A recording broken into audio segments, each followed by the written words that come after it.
This video is about how to make a wash, which is the basic painting technique for watercolor. Uh, with watercolor, you need your paint set. You need a brush. This brush that comes with the paint set we're giving out is not a good brush. So you need to make sure you get a brush from the basket on the table in the lobby. You also need paper towel. You need an old jar with some water in it. And of course, you need a piece of paper, which this is thick paper. It's specifically for watercolor. And, it'll just work a lot better than just regular drawing paper.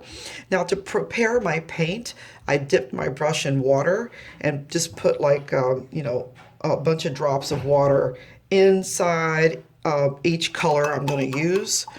This paint is water activated, so you have to make sure you add water and try to do this when you first start so that the paint's ready. It takes a few minutes for the paint to soften up.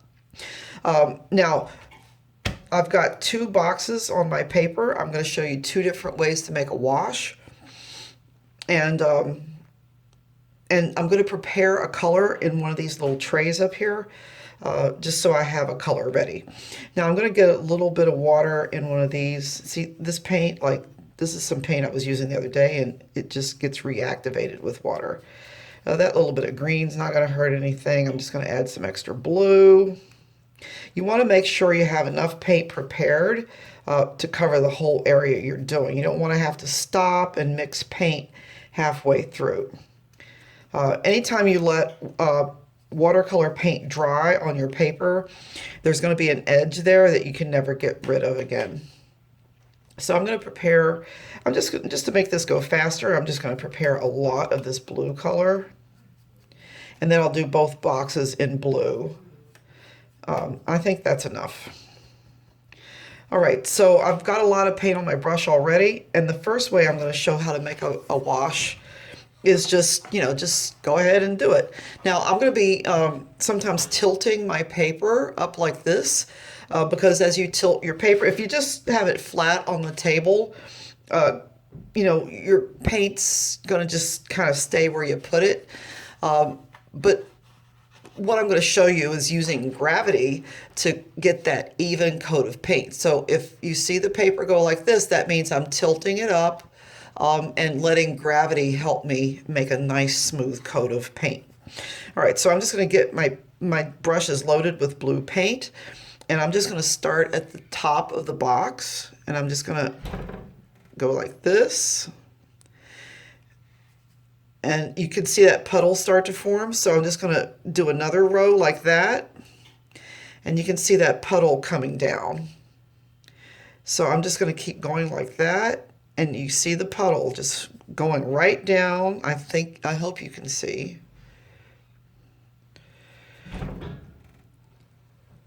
And you just kind of pull that puddle down all the way to the bottom. And you can see every time I do this, I get more paint on my brush. But you can see how nice and even this is. Very, very even. Now at the bottom, you're going to end up with this big puddle that you can't pull down anymore because you're at the bottom of the area you're painting. So I'm going to scrape off some of this paint off my brush, and then I'm going to really blot it good on the paper towel and get off most of that paint. Now the brush is going to become like a little sponge, and I've got off as much paint as I can, and I'm just going to touch that little puddle with my brush, and you can see that the brush is absorbing most of that. Get some more paint off, do it again. No more puddle. And I have a nice even layer of color. All right, so I'm just going to turn this upside down because I'm going to work on this section next. Now, I used a lot more paint than I thought I would, so I'm just going to prepare a little more. Maybe I'll mix up a little different color. I'm just putting water first, and I'll get some purple. I can mix blue and purple together. I can mix any two colors together that I want. I can get some more blue if I want it to be kind of a color that's halfway between blue and purple. My blue's kind of dry, so I just need to add some more water. It might take a minute. It's okay. This color is fine. You can see here, when I was working before, I mixed like a lime green. Anytime you want to mix a color with yellow, start with the yellow because yellow is so weak. And just put a tiny bit of the other color you want to mix with it to get a color that looks like you want. Over here, I also mixed a green with some yellow, but then I put some red in it to make it kind of a dark olive green. Anyway, so you can see how nice and even this is drying. But here's another way you can do it. All right, so I've got my color ready. Now I'm going to paint this area with water. And I'm using my dirty brush cleaning water. It's probably a good idea to have some clean water just for this purpose. And I'm basically just covering this whole area. I'm not going to hold it up yet. I'm just going to paint it all the way. This is just water. You're probably saying I can't see anything. And that's because it's just clear water. All right, now when I hold it up, I hope you can see. If you hold this up at an angle, you'll be able to see where the water is because it'll be shiny, but also you see the puddle of water that's forming at the bottom. It's kind of good I used dirty water because you can kind of see it better. Now, I'm just using my brush to soak that up. You can also take the paper towel and just, kind of a corner of the paper towel will absorb that water. You just want an even layer of water, just like you had an even layer of paint on the other side. So I'm going to hold this up a little higher just to get a bigger puddle so I can more efficiently clean that up. Now I went outside the box with my water a little bit at the bottom, and you'll see something happen there in a minute. Now, so I'm going to do the same thing I did before, but now my paper's wet when I paint, so you're going to see the paint spread a little better. Whoops, see that drip? The drips won't stay put, so sometimes I don't hold the paper up for this the same way, but you can see how the paint spreads rapidly when the paper's wet. Now, the paint will follow the water. Wherever you put water, the paint's going to go there. And you can see right there, that's where I accidentally got some water where I didn't want it.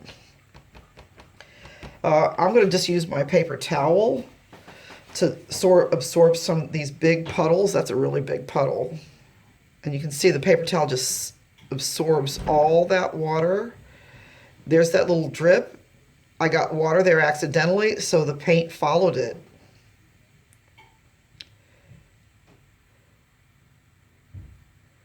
If you're just doing a small spot, your brush would probably do a good job absorbing all these puddles. But this is a pretty big area, so. And I splashed some paint over there, but that happens. Anyway, and there's another pretty even coat of paint. You can see the shiny. See how shiny it looks when you turn it at an angle? That's a good way to see what, where the water is or anything. This is already dry, so I could do something else here. A lot of times you want to wait for your paint to dry before you do anything else to that area. But anyway, this is two ways to get an even coat of color. These are called, this is called doing a wash. A wash is just one even coat of color on in watercolor on a piece of paper. These shapes could be any shape you want. It could be shaped like a flower or an apple or whatever you're painting. It could be any shape. If your shape is too complicated, it's going to be hard to do this because, if your water could get trapped in a little corner. Anyway, that's the basic technique of watercolor, and I will show you more techniques next.